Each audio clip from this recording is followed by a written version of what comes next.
Hey guys, welcome to Beware the Awakening. Today we got Shrieking Seraphim, featuring a new Banette from Journey Together that has the Curse Word attack, forcing our opponent to choose any 3 cards from their hand and shuffle them back into their deck for only 1 Psychic. We're playing this card with our Xerosic Machinations and Budew for the early disruption and item lock, before playing our Sylveon EX's Angelite, shuffling any 2 of our opponent's bench Pokemon and all attached cards back into their deck for a total reset.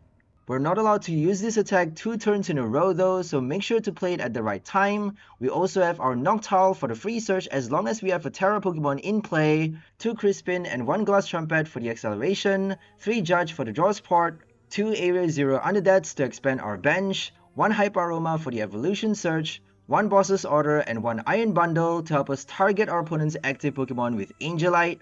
Finally, we're also playing 1 Night Stretcher, 1 Rescue Board, and 1 Switch, with 3 basic Psychic, 2 basic Lightning, 2 basic Water, and 2 Luminous Energy. So that's all for the deck list. Now let's go for some gameplay and see how well this deck works.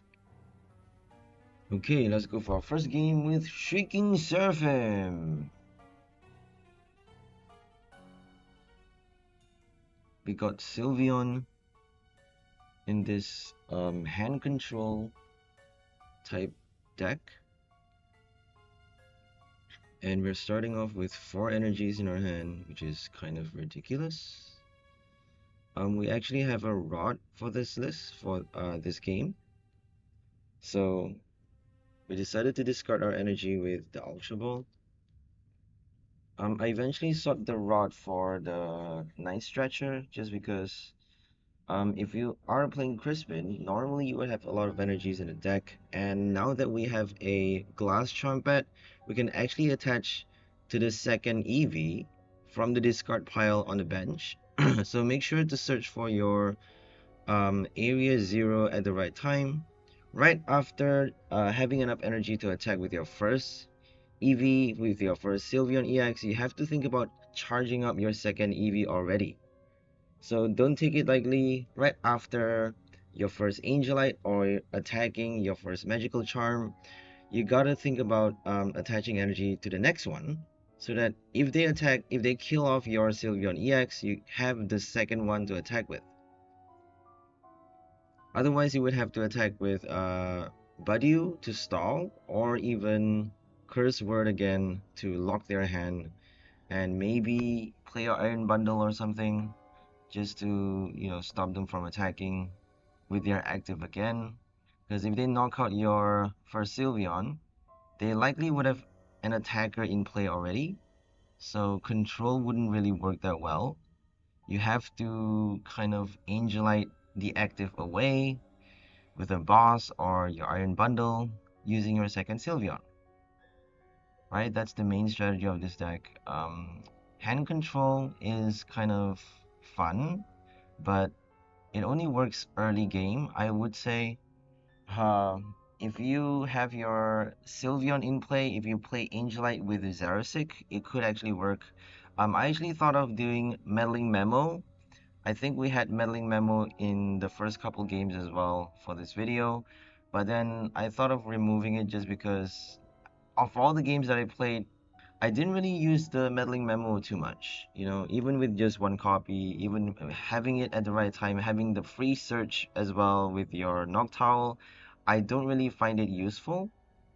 I mean, in theory, it would be really nice to have a Meddling Memo, but I find it better if we just focus on consistency for this list. Just because Sylveon with Noctowl is kind of demanding in terms of smooth flow.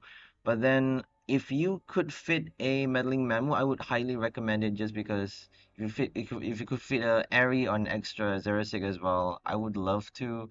Just because after you play your first Angelite while you're attacking with your Sylveon, you can't really control their hand as much. So if you have an Airy, Xerosic, or Meddling Memo, Airy or Xerosic in your hand along with the Meddling Memo, you could actually cause a lot of disruption once they have their Iono, right? Once they top deck the right supporter, they could actually replenish their hand, and then while you're attacking with your Sylveon, while doing damage, collecting prizes, or disrupting their bench, you could actually use those cards along with Meddling Memo to destroy their hand without having to play your Banette or your Budew again. So you could actually attack and hand control right after your Angelite, right? So essentially, we would only want to be using our Budew and Banette's Curse Word early game. We don't want to be using it later than that or any other time, just because if we do, we would kind of be wasting our turns not doing anything, except putting cards back into their deck or stalling. And that doesn't really do much. If we need to, obviously we have to, but delaying the game doesn't really do much. It's better just to attack with your Sylveon once you are ready to. There was actually a game in this video later where I showcased using Sylveon first and then Banette later. We actually did use our curse word, but much later in the game, just because we are forced to play our Sylveon a bit earlier, having the Eevee in the active and no way to search for our Shuppet. We actually were forced to do our Crispin early. So that was an unusual game, an unusual start, but it still actually worked out, and we actually still did use curse word at the right time, fortunately. So it really is difficult to say, but I would prefer to use Bayonette's attack earlier because it would be much more easier to lock their hand from the start of the game. And then we just have to focus on keeping them stuck with our EX. But anyways, back to the game. Now we got enough energies on the Eevee EX on the bench with our Tera Orb for the evolution.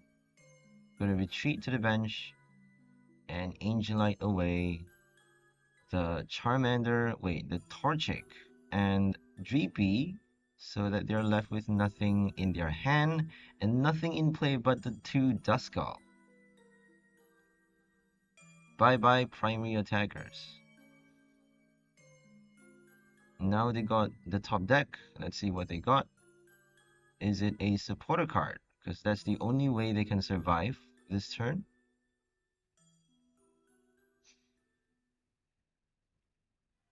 I think, okay. Could be an item, could be a tool card. But we're just gonna do Magical Charm here, because we can't do anything else. We can't play Angelite twice in a row. We got our second prize, and there we go, they conceded. We won our first game against Dragapult EX with Blaziken and Dusknoir. Now on to our second game versus Charizard EX with Pidgeot. Let's go. Alright, we're going first. Hurrah! Let's hope we get enough basics, the right basics in play. So we're starting off with Hoothoot in the active, with a Buddy Poffin in hand. Not bad. Ideally you would want like 2 basic with a Poffin, or you know, 2 basic with a Nest Ball in your hand would be enough to get by, hopefully, because we have Judge for the draw support. We got Great Ball 4 of each Poffin, Ultra Ball and Nest Ball, so I don't think it would be that difficult to bench our basics. But essentially you would need your Budew, Shuppet, 1 Hoothoot, hopefully 2, 1 Hoothoot and 1 Eevee in play. If you get an Eevee EX, you could actually evolve your Noctowl already. If you get your basic Eevee, you need to evolve your Sylveon first, before using your Noctowl, before Noctowl's ability gets to be activated. Because if you don't have a Tera EX in play, its ability doesn't work. You can evolve it, but you wouldn't be able to use the free search. So make sure you're aware of that. That's why we have 2 Eevee EX in this deck, because they are both Teras. Only one of the baby Eevee, because that card is actually searchable with your Poffin. So if you get your Poffin, not the Nest Ball or Tera Orb, if you Great Ball for the wrong card, for the wrong basic, then you can't actually use the ability anyways. You can't bench your Eevee at all, and that means no Sylveon, no Noctowl, no search. So this game is pretty tricky. It's not easy. I tried with 3 Eevee EXs. It's not really that consistent. It doesn't come out as easy as early. So eventually I'm forced to play that 1 baby Eevee.